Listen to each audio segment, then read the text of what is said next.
अच्युतं केशवं रामनारायणं कृष्णदामोदरं वासुदेवं हरिं श्रीधरं माधवं गोपिकावल्लभं जानकीनायकं रामचन्द्रं भजे।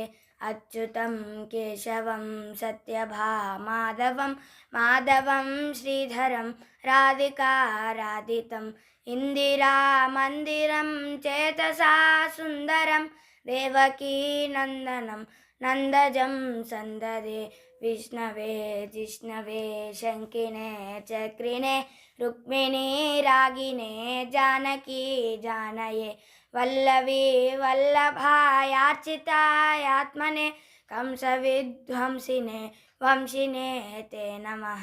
कृष्ण गोविन्द हे राम नारायण श्रीपते वासुदेवार्जिता श्रीनिधे अच्युतानन्त हे माधवाद्वोक्षजा द्वारकानायका द्रौपदी रक्षका राक्षसक्षोभितः सीतया शोभितो दण्डकारण्यपुण्यता कारणः लक्ष्मणेनान्वितो वानरैः सेवितो गस्त्य सम्पूजितो राघव पार्दुमां धेनुकारिष्टहारिष्टकृद्वेषिणा केशिहा कंसहृद्वंशिका वादकः पूतना गोपकः सूरजा केलनो बालगोपालकः पार्तु मां सर्वदा विद्युद्योतवत् प्रस्फुरद्वाससं प्रावृढं बोधवत् प्रुल्लसत् विग्रहं वन्यया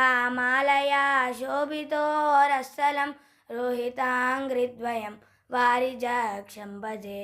कुञ्चितैः कुण्डलैर्व्राजमानानन रत्नमौलिं लसत् कुण्डलं गण्डयो हारकेयूरकं कङ्कणप्रोज्ज्वलं किङ्किणीमञ्जुलं श्यामलं तं भजे।